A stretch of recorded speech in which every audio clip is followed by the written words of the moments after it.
Agora, vamos falar sobre o que ficou conhecido como Domingo Sangrento e a Revolução de 1905. A política expansionista do czar Nicolau II, neto de Alexandre II, que eu estava comentando com vocês, levou a Rússia à guerra contra o Japão pelo controle da Manchúria, ali no nordeste da China, em 1904. Com a derrota do exército russo, as tensões sociais aumentaram muito na Rússia.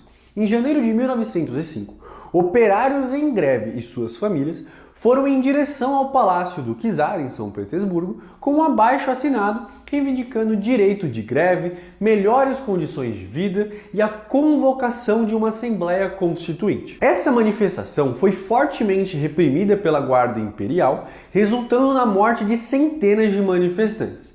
Esse dia ele ficou muito conhecido e muito provavelmente vocês vão estudar um pouco mais na escola, fazer atividades, fazer algumas provas que vai citar esse momento, que ficou conhecido como Domingo Sangrento. Esse acontecimento gerou uma onda de protestos e greves por toda a Rússia e impulsionou a formação dos sovietes, que seria também um conselho de representantes eleitos pelos operários, camponeses e soldados, que teria um papel fundamental na história posterior da Rússia, que eu vou comentar com vocês. Mas agora vale falar sobre os bolcheviques e sobre os mencheviques. A oposição ao regime czarista tinha fortes laços com os setores rurais. Muitos dos opositores acreditavam que apenas os camponeses, com o apoio de outros setores sociais, poderiam derrubar aquele governo. Contudo, influenciado por correntes políticas europeias, o movimento socialista russo voltou sua atenção ao operariado.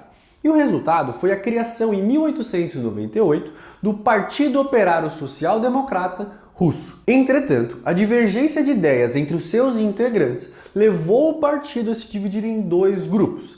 E inspirados nas ideias de Karl Marx, os bolcheviques, que significa representantes da maioria, acreditavam na aliança entre os camponeses e o operariado para derrubar o czarismo e implantar o socialismo. Os mencheviques, que significa representantes da minoria, também eram marxistas, mas buscavam uma passagem gradual, aos poucos, para o socialismo, por meio ali de uma aliança dos operários, dos camponeses, com a burguesia, diferentemente ali dos bolcheviques, que não acreditavam em nada dessa aliança com a burguesia. O rompimento entre os dois grupos ocorreu em 1912 e os bolcheviques formaram um novo partido e passaram a defender abertamente a queda do czarismo por meio de uma revolução proletária, por meio de uma revolução da classe trabalhadora russa.